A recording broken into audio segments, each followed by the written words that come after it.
Halo semuanya, perkenalkan nama saya Dewi Rahmadani Kaliladari, NPM 4419210025. Saat ini saya akan menjelaskan tentang form P2P dari PT Danone Indonesia. Eh, Video ini saya buat sebagai pemenuhan dari tugas 4 mata kuliah APSI dari kelas UP APSI 4. Baiklah, jadi yang pertama ini ada Purchase Requisition atau PR. PR ini adalah formulir internal perusahaan yang digunakan oleh pegawai perusahaan untuk memberikan informasi kepada manajemen departemennya tentang barang-barang yang mereka butuhkan. Jadi dengan begitu, PR ini secara singkatnya bisa kita sebut sebagai formulir permintaan pembelian barang dan juga jasa.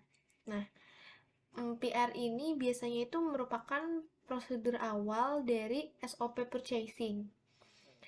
Jadi adapun rincian formulirnya itu ya sebenarnya balik lagi kepada ketentuan masing-masing perusahaannya.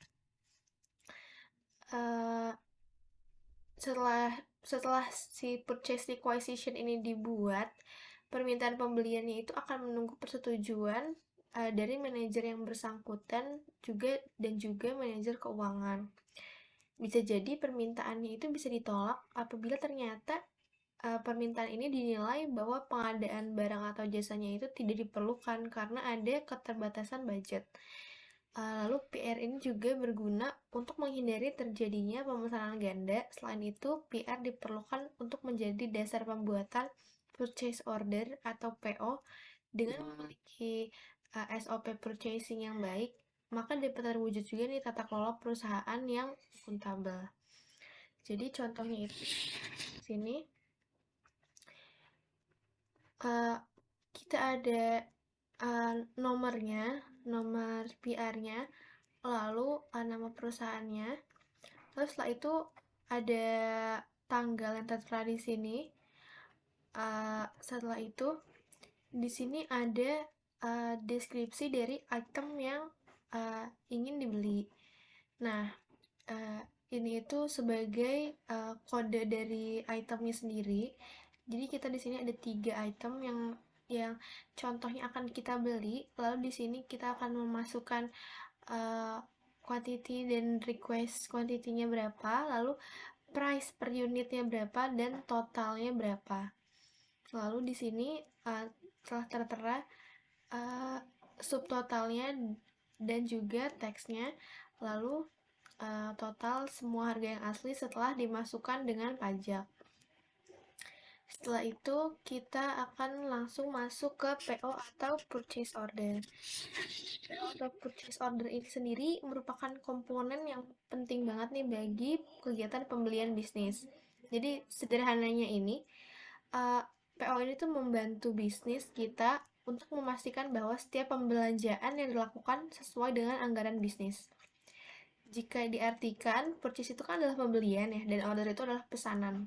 Jadi contoh purchase order atau PO ini adalah surat atau dokumen yang berisi permintaan atas kebutuhan stok barang dan dikirim dari pihak pembeli kepada pemasoknya. Jadi ketika PO ini sudah dibuat, itu berarti perusahaan atau bisnis sebagai pembeli telah menyetujui permintaan yang diajukan dari PR atau purchase requisition. Nah, biasanya PO ini dibuat oleh divisi purchasing. Lalu PO ini adalah dokumen atau surat yang berisi permintaan atas kebutuhan stok barang. Jadi isinya ini adalah jenis barang ini, lalu kuantitasnya, lalu price per unit, totalnya, dan juga ini sebagai kode itemnya. Lalu di sini juga harus tertera tanggal yang jelas pada saat pemesanan, lalu juga nomor pemesanannya. Ini nomor pemesanan ini sangat penting. Jadi apabila ada suatu kesalahan, dapat langsung dicari nomor pemesanannya agar terlihat di mana ada salahnya. Selain itu juga kita wajib memasukkan alamat dari PT kita dan juga dari PT vendornya.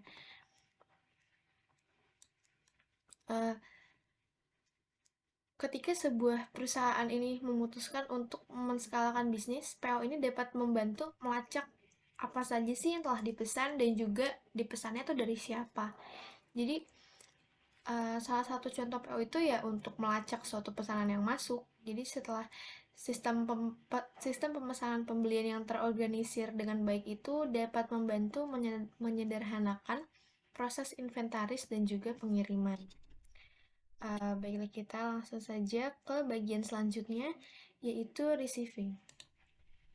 Nah, jadi receiving ini atau penerimaan barang itu merupakan bagian yang fungsinya itu mengendalikan biaya pada saat barang dikirimkan. Jadi receiving ini nanti akan ada petugasnya sendiri yang akan memiliki dokumen standar spesifikasi untuk memastikan kalau produk yang diterima itu dari segi kualitasnya, jenisnya, bentuknya, dan ukurannya itu sudah benar sesuai dengan apa yang kita pesan, dan mereka pun juga harus memiliki kopi dari surat form purchase order yang sudah diisi untuk membandingkan kuantitas, kualitas, dan harga yang telah disetujui sebelumnya. Jadi PO itu sangat penting ya sebenarnya. Nah, di form receiving sendiri ini kita juga harus ada nomor receivingnya sendiri. Sekali lagi, sebenarnya nomor-nomor ini itu dibuat sebagai untuk mempermudah kita dalam mencari. Jika nanti ada kesalahan, kita tinggal mencari nomor dari receivingnya ini. Nah, yang tertera di receiving ini harus ada tanggal, lalu nomor receivingnya, lalu dibuat oleh siapa, dan juga harus ada nomor PO-nya. Selain itu, di sini juga tertera data supplier, jadi namanya, alamatnya di mana, kontak person, dan juga email, agar jika ada yang salah-salah atau kurang dapat langsung menghubungi suppliernya. Lalu di sini seperti tadi ada item code-nya dan juga produk-produk yang akan dibuat beserta kuantitasnya, lalu price per unitnya dan juga subtotalnya. Ya, setelah itu kita akan memasuki vendor bill. Nah, vendor bill ini sendiri itu merupakan bukti pencatatan pembayaran ke vendor.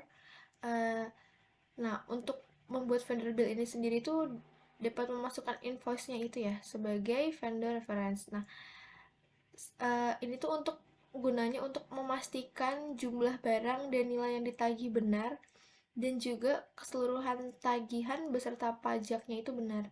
Jadi di sini kita seperti biasa sekarang harus ada nama dari vendornya. Lalu jangan lupa juga untuk ada nomor dari billnya ini sendiri. Setelah itu bill date, accounting date-nya itu juga harus ada. Lalu due date-nya itu kapan, dan ini jurnal sebagai apa? Ini sebagai vendor bill.